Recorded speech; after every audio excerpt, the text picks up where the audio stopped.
Kolbrin Bible, Book 5, Chapter 33. Speculation, Part 16. Whole chapter might retell the myth of Osiris or Isis, Horus, Set, but the name for Isis doesn't match. MAN 33:19. When Osiris came to Egypt, the people were unlearned and wild. They lived in huts and holes, seeking their food in the wilderness about them. He gathered them together and gave laws to guide them. He taught the growing and gathering of corn, the making of the waterways and channels, the building of habitations for the living and the dead. The gods of the people were dangerous gods to be feared, to be approached fearfully by none but those who were familiar with their ways. Those alone could interpret the signs and portents rarely granted in those days. Osiris did not deny the people these gods, but he changed men as time changes trees. Even so has Osiris changed in the hearts of men, and he is as they have made him. MAN 33:20. Before the coming of Osiris, men and women dwelt apart, men going into women of their choice, but the women kept to the fires while men roamed about. Though in those days they never defiled the land of another with their feet. Osiris drew them together and taught them the laws of marriage, but still he let men and women dwell apart if they so willed, though now no man lay with a woman not his wife.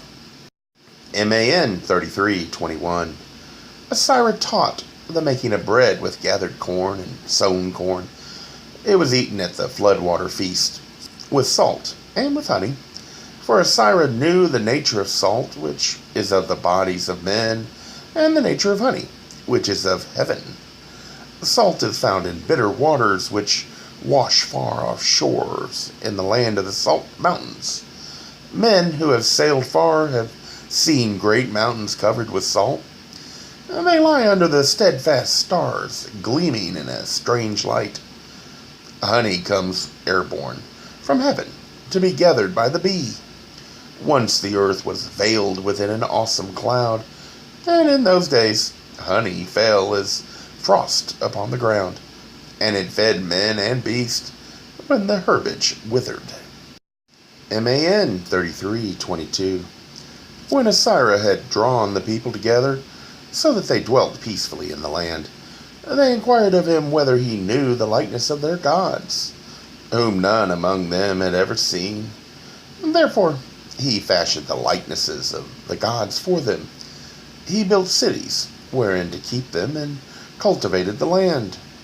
He caused temples to be set up, and in these were placed the likenesses of the gods, which Osiris equipped. The likenesses he made satisfied the people, so that their hearts were made glad. Then the gods entered into their bodies of wood and stone. 33:19, 20, 21, 22 covers all Osiris' accomplishments. How he changed society, but not with force, just words and deeds. It was his ideas that were superior than those in charge during that time, and seeing Osiris' ways was better they followed, much like God wants from us to follow but not be forced. Leaders shouldn't need to resort to force. Just start doing what needs to be done and trust that others will follow.